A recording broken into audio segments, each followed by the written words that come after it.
Chapter 9. The Abbé d'Herblay. To the extremity of the village, Planchet turned to the left in obedience to the orders of Aramis, and stopped underneath the window which had light in it. Aramis alighted, and clapped his hands 3 times. Immediately the window was opened, and a ladder of rope was let down from it. "My friend," said Aramis, "if you like to ascend, I shall be delighted to receive you." "Ah," said D'Artagnan, "is that the way you return to your apartment?" "After 9 at night, pardieu," said Aramis, "the rule of the convent is very severe." "Pardon me, my dear friend," said D'Artagnan, "I think you said pardieu." "Do you think so?" said Aramis, smiling. "It is possible. You have no idea, my dear fellow, how one acquires bad habits in these cursed convents, or what evil ways all these men of the church have, with whom I am obliged to live. But will you not go up? Pass on before me, I beg of you. As the late cardinal used to say to the late king, only to show you the way, sire." And Aramis ascended the ladder quickly and reached the window in an instant. D'Artagnan followed, but less nimbly, showing plainly that this mode of ascent was not one to which he was accustomed. "I beg your pardon," said Aramis, noticing his awkwardness. "If I had known that I was to have the honor of your visit, I should have procured the gardener's ladder, but for me alone this is good enough." "Sir," said Planchet when he saw D'Artagnan on the summit of the ladder, "this way is easy for Monsieur Aramis, and even for you. In case of necessity I might also climb up, but my 2 horses cannot mount the ladder." "Take them to yonder shed, my friend," said Aramis, pointing to a low building on the plain. "There you will find hay and straw for them, then come back here and clap your hands 3 times, and we will give you wine and food. Marry, forsooth, people don't die of hunger here." And Aramis, drawing in the ladder, closed the window. D'Artagnan then looked around attentively. Never was there an apartment at the same time more warlike and more elegant. At each corner were arranged trophies, presenting to view swords of all sorts, and on the walls hung 4 great pictures representing in their ordinary military costume the Cardinal de Lorraine, the Cardinal de Richelieu, the Cardinal de La Valette, and the Archbishop of Bordeaux. Exteriorly, nothing in the room showed that it was the habitation of an abbé. The hangings were of damask, the carpets from Alençon, and the bed, especially, had more the look of a fine lady's couch, with its trimmings of fine lace and its embroidered counterpane, than that of a man who had made a vow that he would endeavor to gain heaven by fasting and mortification. "You are examining my den," said Aramis. "Ah, my dear fellow, excuse me, I am lodged like a chartreux." "But what are you looking for?" "I am looking for the person who let down the ladder." "I see no one, and yet the ladder didn't come down of itself." "No, it is Bazin." "Ah, said D'Artagnan. "But," continued Aramis, "Bazin is a well-trained servant, and seeing that I was not alone he discreetly retired. Sit down, my dear friend, and let us talk." And Aramis pushed forward a large easy chair, in which D'Artagnan stretched himself out. "In the first place, you will sup with me, will you not?" asked Aramis. "Yes, if you really wish it," said D'Artagnan, "and even with great pleasure. I confess, the journey has given me a devil of an appetite." "Ah, my poor friend," said Aramis, "you will find meagre fare, you were not expected." "Am I then threatened with the omelette of Crevecoeur?" "Oh, let us hope," said Aramis, "that with the help of God and of Bazin we shall find something better than that in the larder of the worthy Jesuit fathers. Bazin, my friend, come here." The door opened and Bazin entered. On perceiving the musketeer he uttered an exclamation that was almost a cry of despair. "My dear Bazin," said D'Artagnan, "I am delighted to see with what wonderful composure you can tell a lie even in church." "Sir," replied Bazin, "I have been taught by the good Jesuit fathers that it is permitted to tell a falsehood when it is told in a good cause." "So far well," said Aramis, "we are dying of hunger. Serve us up the best supper you can, and especially give us some good wine." Bazin bowed low, sighed, and left the room. Now we are alone, dear Aramis, said D'Artagnan. Tell me how the devil you managed to alight upon the back of Planchet's horse. "Faith," answered Aramis, "as you see, from heaven." "From heaven," replied D'Artagnan, shaking his head. "You have no more the appearance of coming from thence than you have of going there."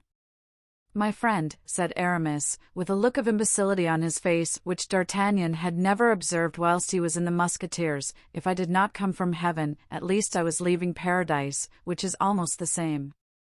"Here, then, is a puzzle for the learned," observed D'Artagnan. "Until now they have never been able to agree as to the situation of paradise. Some place it on Mount Ararat, others between the rivers Tigris and Euphrates. It seems that they have been looking very far away for it, while it was actually very near. Paradise is at Noisy-le-Sec, upon the site of the Archbishop's chateau. People do not go out from it by the door, but by the window. One doesn't descend here by the marble steps of a peristyle, but by the branches of a lime tree, and the angel with a flaming sword who guards this Elysium seems to have changed his celestial name of Gabriel into that of the more terrestrial one of the Prince de Marsillac." Aramis burst into a fit of laughter. "You are always a merry companion, my dear D'Artagnan," he said, "and your witty Gascon fancy has not deserted you." "Yes, there is something in what you say. Nevertheless, do not believe that it is Madame de Longueville with whom I am in love." "A plague on't! I shall not do so. After having been so long in love with Madame de Chevreuse, you would hardly lay your heart at the feet of her mortal enemy." "Yes," replied Aramis, with an absent air, "yes, that poor Duchess. I once loved her much, and to do her justice, she was very useful to us. Eventually she was obliged to leave France." "He was a relentless enemy, that damned cardinal," continued Aramis, glancing at the portrait of the old minister. "He had even given orders to arrest her, and would have cut off her head had she not escaped with her waiting-maid. Poor Kitty! I have heard that she met with a strange adventure in I don't know what village, with I don't know what cure, of whom she asked hospitality and who, having but one chamber, and taking her for a cavalier, offered to share it with her. For she had a wonderful way of dressing as a man, that dear Marie. I know only one other woman who can do it as well. So they made this song about her, La Boissière, dis-moi. You know it, don't you?" "No, sing it, please." Aramis immediately complied, and sang the song in a very lively manner. "Bravo!" cried D'Artagnan, "you sing charmingly, dear Aramis. I do not perceive that singing masses has spoiled your voice." "My dear D'Artagnan," replied Aramis, "you understand, when I was a musketeer I mounted guard as seldom as I could. Now, when I am an abbé I say as few masses as I can. But to return to our Duchess." "Which, the Duchess de Chevreuse or the Duchess de Longueville?" "Have I not already told you that there is nothing between me and the Duchess de Longueville? Little flirtations, perhaps, and that's all." "No, I spoke of the Duchess de Chevreuse. Did you see her after her return from Brussels, after the king's death?" "Yes, she is still beautiful." "Yes," said Aramis, "I saw her also at that time. I gave her good advice, by which she did not profit. I ventured to tell her that Mazarin was the lover of Anne of Austria. She wouldn't believe me, saying that she knew Anne of Austria, who was too proud to love such a worthless coxcomb. After that she plunged into the cabal headed by the Duke of Beaufort, and the coxcomb arrested de Beaufort and banished Madame de Chevreuse. You know," resumed D'Artagnan, "that she has had leave to return to France?" "Yes, she has come back, and is going to commit some fresh folly or another." "Oh, but this time perhaps she will follow your advice." "Oh, this time," returned Aramis, "I haven't seen her. She is much changed.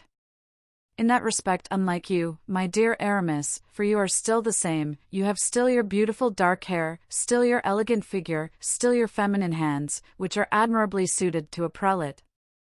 "Yes," replied Aramis, "I am extremely careful of my appearance. Do you know that I am growing old? I am nearly 37.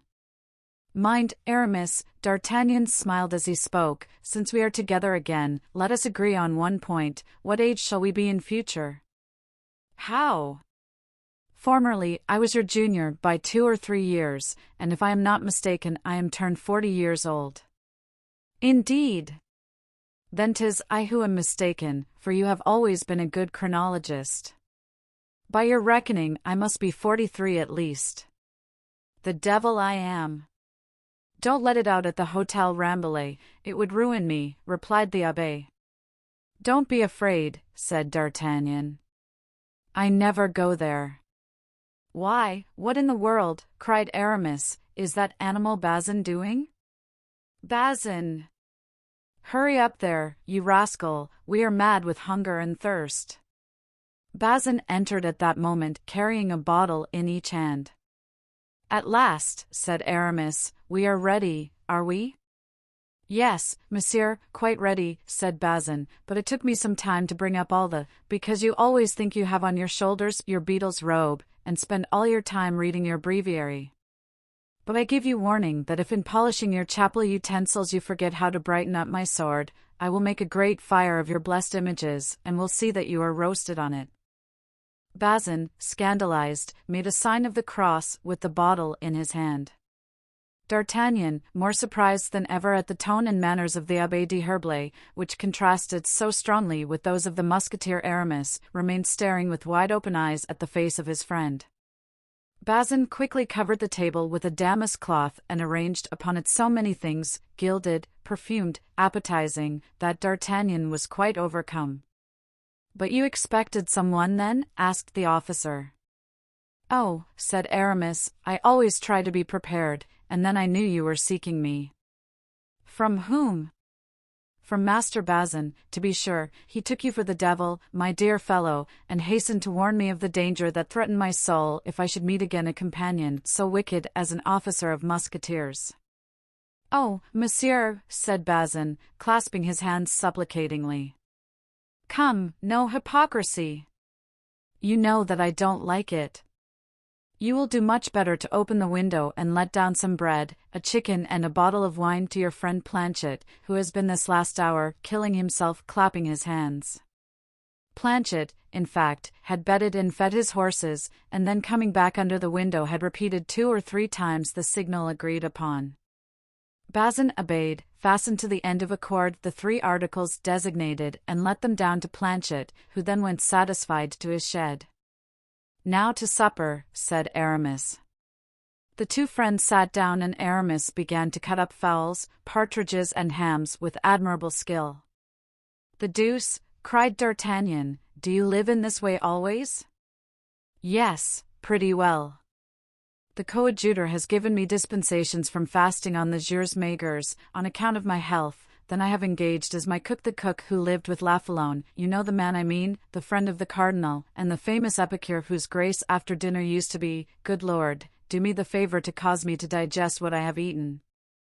Nevertheless, he died of indigestion, in spite of his grace, said D'Artagnan. What can you expect, replied Aramis, in a tone of resignation. Every man that's born must fulfill his destiny. If it be not an indelicate question, resumed D'Artagnan, have you grown rich? Oh, heaven! No.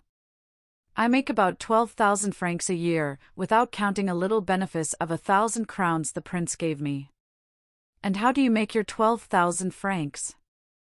By your poems? No, I have given up poetry, except now and then to write a drinking song, some gay sonnet or some innocent epigram. I compose sermons, my friend. What? Sermons? Do you preach them? No, I sell them to those of my cloth who wish to become great orators. Ah, indeed. And you have not been tempted by the hopes of reputation yourself? I should, my dear D'Artagnan, have been so, but nature said no. When I am in the pulpit, if by chance a pretty woman looks at me, I look at her again, if she smiles, I smile too. Then I speak at random, instead of preaching about the torments of hell, I talk of the joys of paradise. An event took place in the church of St. Louis au Marais.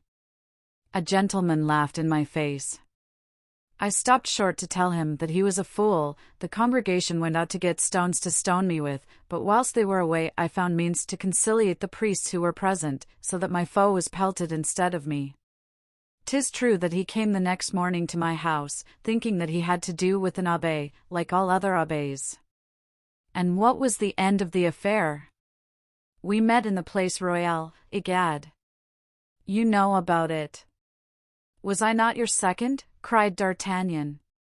You were. You know how I settled the matter. Did he die? I don't know. But, at all events, I gave him absolution in articulo mortis. 'Tis enough to kill the body, without killing the soul. Bazin made a despairing sign which meant that, while perhaps he approved the moral, he altogether disapproved the tone in which it was uttered. Bazin, my friend, said Aramis, you don't seem to be aware that I can see you in that mirror, and you forget that once for all I have forbidden all signs of approbation or disapprobation. You will do me the favor to bring us some Spanish wine and then to withdraw. Besides, my friend D'Artagnan has something to say to me privately, have you not, D'Artagnan? D'Artagnan nodded his head and Bazin retired, after placing on the table the Spanish wine. The two friends, left alone, remained silent, face to face. Aramis seemed to await a comfortable digestion, D'Artagnan, to be preparing his exordium. Each of them, when the other was not looking, hazarded a sly glance. It was Aramis who broke the silence. What are you thinking of, D'Artagnan? He began. I was thinking, my dear old friend, that when you were a musketeer you turned your thoughts incessantly to the church, and now that you are an abbé you are perpetually longing to be once more a musketeer. 'Tis true, man, as you know, said Aramis, is a strange animal, made up of contradictions. Since I became an abbé I dream of nothing but battles. That is apparent in your surroundings, you have rapiers here of every form and to suit the most exacting taste. Do you still fence well? I fence as well as you did in the old time, better still, perhaps, I do nothing else all day. And with whom? With an excellent master-at-arms that we have here. What? Here? Yes, here, in this convent, my dear fellow. There is everything in a Jesuit convent. Then you would have killed Monsieur de Marsillac if he had come alone to attack you, instead of at the head of 20 men? Undoubtedly, said Aramis, and even at the head of his 20 men, if I could have drawn without being recognized. God pardon me, said D'Artagnan to himself, I believe he has become more Gascon than I am. Then aloud, well, my dear Aramis, do you ask me why I came to seek you? No, I have not asked you that, said Aramis, with his subtle manner, but I have expected you to tell me. Well, I sought you for the single purpose of offering you a chance to kill Monsieur de Marsillac whenever you please, prince though he is. Hold on. Wait, said Aramis, that is an idea, of which I invite you to take advantage, my friend. Let us see, with your 1,000 crowns from the abbey and the 12,000 francs you make by selling sermons, are you rich? Answer frankly. I am as poor as Job, and were you to search my pockets and my boxes I don't believe you would find 100 pistoles. Peste! 100 pistoles, said D'Artagnan to himself, he calls that being as poor as Job. If I had them I should think myself as rich as Croesus. Then aloud, are you ambitious? As Enceladus. Well, my friend, I bring you the means of becoming rich, powerful, and free to do whatever you wish. The shadow of a cloud passed over Aramis's face as quickly as that which in August passes over the field of grain, but quick as it was, it did not escape D'Artagnan's observation. Speak on, said Aramis. One question first. Do you take any interest in politics? A gleam of light shone in Aramis's eyes, as brief as the shadow that had passed over his face, but not so brief but that it was seen by D'Artagnan. No, Aramis replied. Then proposals from any quarter will be agreeable to you, since for the moment you have no master but God? It is possible. Have you, my dear Aramis, thought sometimes of those happy days of youth we passed laughing, drinking, and fighting each other for play? Certainly, and more than once regretted them. It was indeed a glorious time. Well, those splendidly wild days may chance to come again. I am commissioned to find out my companions, and I began by you, who were the very soul of our society. Aramis bowed, rather with respect than pleasure at the compliment. To meddle in politics, he exclaimed, in a languid voice, leaning back in his easy chair. Ah! Dear D'Artagnan! See how regularly I live and how easy I am here. We have experienced the ingratitude of the great, as you well know. 'Tis true, replied D'Artagnan. Yet the great sometimes repent of their ingratitude. In that case it would be quite another thing. Come. Let's be merciful to every sinner.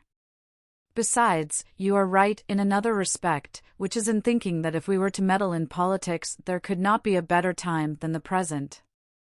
How can you know that? You who never interest yourself in politics. Ah!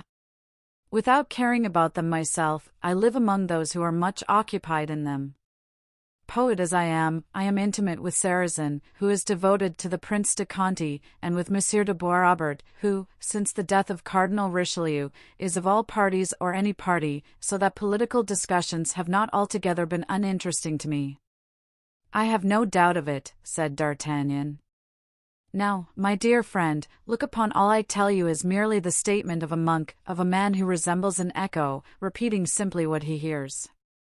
I understand that Mazarin is at this very moment extremely uneasy as to the state of affairs, that his orders are not respected like those of our former bugbear, the deceased cardinal, whose portrait as you see hangs yonder. For whatever may be thought of him, it must be allowed that Richelieu is great.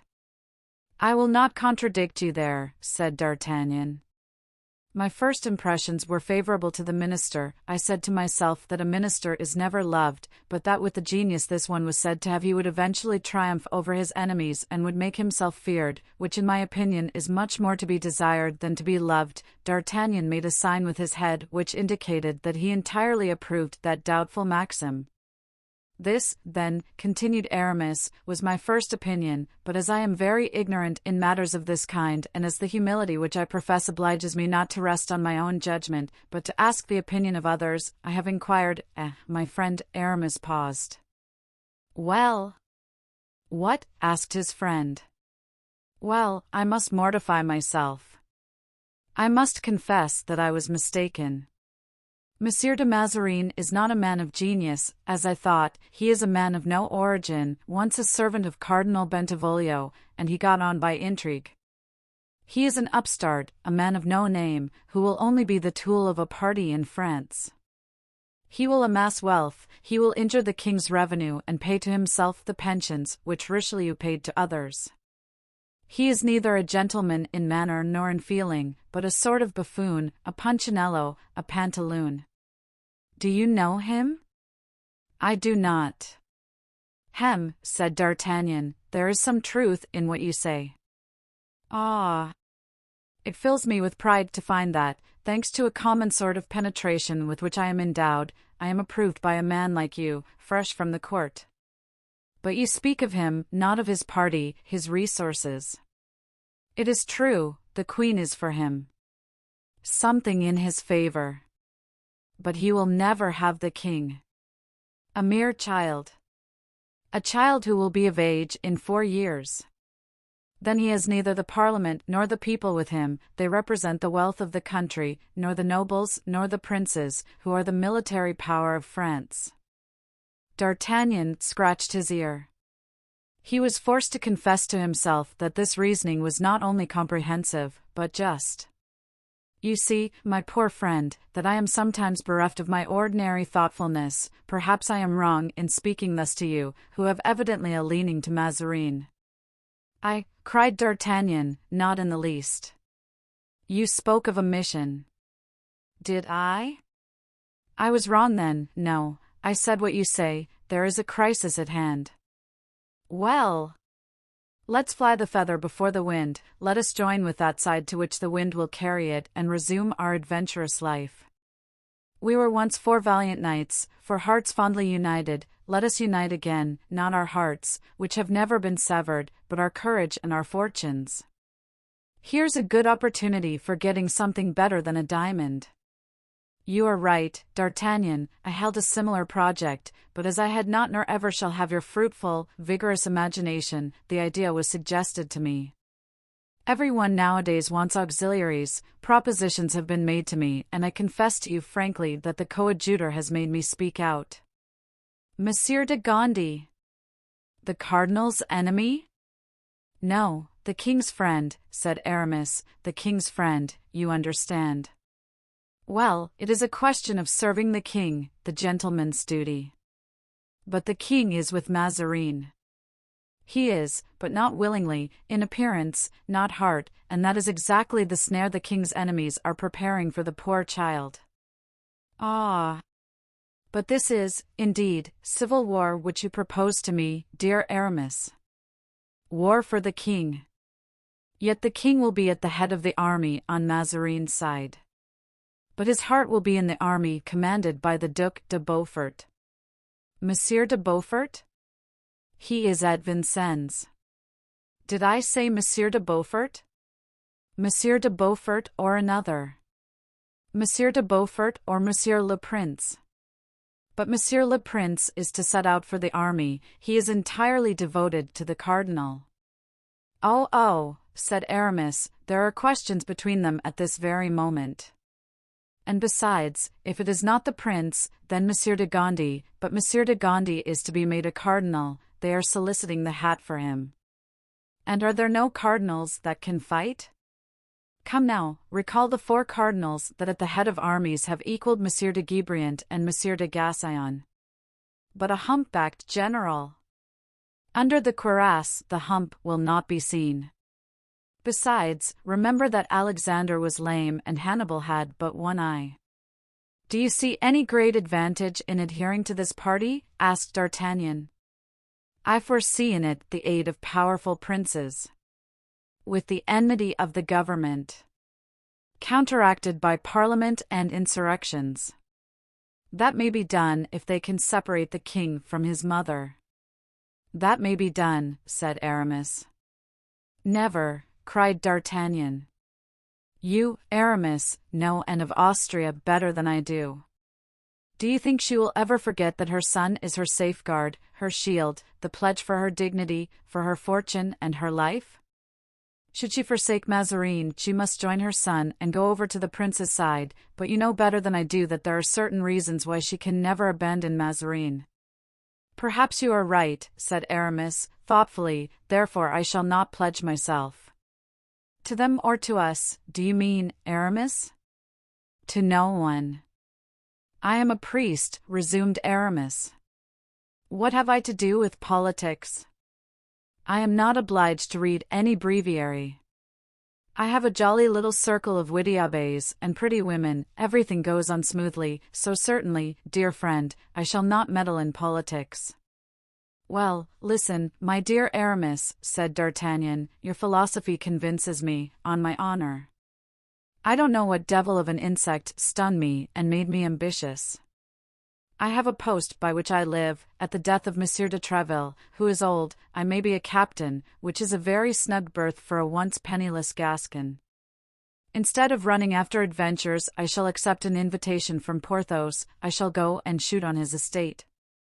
You know he has estates, Porthos? I should think so, indeed. 10 leagues of wood, of marshland and valleys, he is lord of the hill and the plain and is now carrying on a suit for his feudal rights against the Bishop of Noyon. Good, said D'Artagnan to himself. That's what I wanted to know. Porthos is in Picardy. Then aloud, and he has taken his ancient name of Vallon? To which he adds that of Bracieux, an estate which has been a barony, by my troth. So that Porthos will be a baron. I don't doubt it. The Baroness Porthos will sound particularly charming. And the 2 friends began to laugh. So, D'Artagnan resumed, "You will not become a partisan of Mazarin's? Nor you of the Prince de Condé? No, let us belong to no party, but remain friends. Let us be neither Cardinalists nor Frondists. Adieu, then." And D'Artagnan poured out a glass of wine. "To old times," he said. "Yes," returned Aramis. "Unhappily, those times are past." "Nonsense." "They will return," said D'Artagnan. "At all events, if you want me, remember the Rue Tiquetonne, Hôtel de la Chevrette. And I shall be at the convent of Jesuits, from 6 in the morning to 8 at night. Come by the door. From 8 in the evening until 6 in the morning, come in by the window. Adieu, dear friend." "Oh, I can't let you go so." "I will go with you." And he took his sword and cloak. "He wants to be sure that I go away," said D'Artagnan to himself. Aramis whistled for Bazin, but Bazin was asleep in the antechamber, and Aramis was obliged to shake him by the ear to awake him. Bazin stretched his arms, rubbed his eyes, and tried to go to sleep again. "Come, come, sleepy head, quick, the ladder."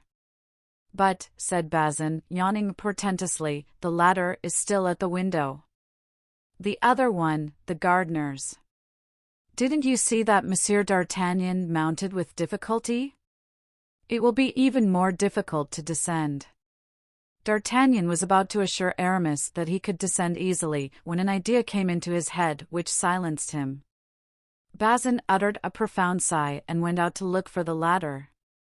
Presently a good, solid, wooden ladder was placed against the window. "Now then," said D'Artagnan, "this is something like, this is a means of communication. A woman could go up a ladder like that."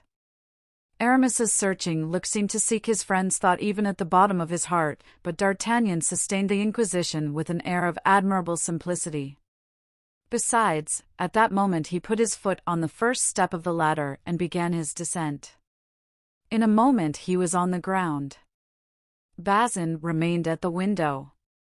"Stay there," said Aramis, "I shall return immediately." The two friends went toward the shed. At their approach Planchet came out leading the two horses. "That is good to see," said Aramis. "There is a servant active and vigilant, not like that lazy fellow Bazin, who is no longer good for anything since he became connected with the church.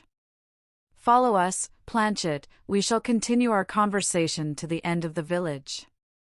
They traversed the width of the village, talking of indifferent things, then as they reached the last houses, "Go, then, dear friend," said Aramis, "follow your own career.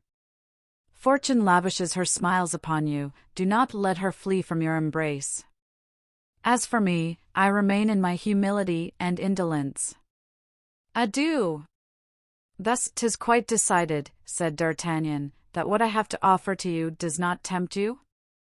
"On the contrary, it would tempt me were I any other man," rejoined Aramis, "but I repeat, I am made up of contradictions.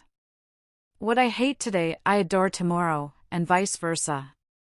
You see that I cannot, like you, for instance, settle on any fixed plan." "Thou least subtle one," said D'Artagnan to himself. "Thou alone, on the contrary, knowest how to choose thy object and to gain it stealthily." The friends embraced. They descended into the plain by the ladder. Planchet met them hard by the shed. D'Artagnan jumped into the saddle, then the old companions in arms again shook hands. D'Artagnan and Planchet spurred their steeds and took the road to Paris.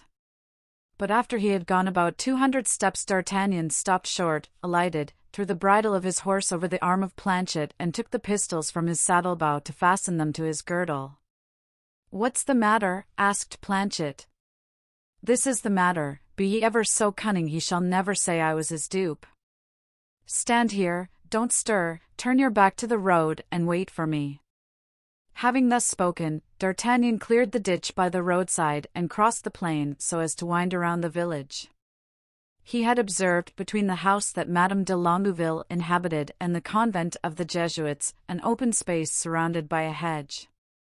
The moon had now risen, and he could see well enough to retrace his road. He reached the hedge and hid himself behind it. In passing by the house where the scene which we have related took place, he remarked that the window was again lighted up, and he was convinced that Aramis had not yet returned to his own apartment, and that when he did it would not be alone. In truth, in a few minutes he heard steps approaching, and low whispers. Close to the hedge, the steps stopped. D'Artagnan knelt down near the thickest part of the hedge. Two men, to the astonishment of D'Artagnan, appeared shortly. Soon, however, his surprise vanished, for he heard the murmurs of a soft, harmonious voice. One of these two men was a woman disguised as a cavalier. "Calm yourself, dear Renée," said the soft voice, "the same thing will never happen again. I have discovered a sort of subterranean passage which runs beneath the street, and we shall only have to raise one of the marble slabs before the door to open you an entrance and an outlet." "Oh," answered another voice, which D'Artagnan instantly recognized as that of Aramis. "I swear to you, princess, that if your reputation did not depend on precautions, and if my life alone were jeopardized, yes, yes. I know you are as brave and venturesome as any man in the world, but you do not belong to me alone, you belong to all our party. Be prudent. Sensible. I always obey, madam, when I am commanded by so gentle a voice." He kissed her hand tenderly. "Ah," exclaimed the cavalier with a soft voice. "What's the matter?" asked Aramis. "Do you not see that the wind has blown off my hat?" Aramis rushed after the fugitive hat. D'Artagnan took advantage of the circumstance to find a place in the hedge not so thick, where his glance could penetrate to the supposed cavalier. At that instant, the moon, inquisitive, perhaps, like D'Artagnan, came from behind a cloud, and by her light D'Artagnan recognized the large blue eyes, the golden hair, and the classic head of the Duchesse de Longueville. Aramis returned, laughing, one hat on his head and the other in his hand, and he and his companion resumed their walk toward the convent. "Good," said D'Artagnan, rising and brushing his knees, "now I have thee, thou art a Frondeur, and the lover of Madame de Longueville.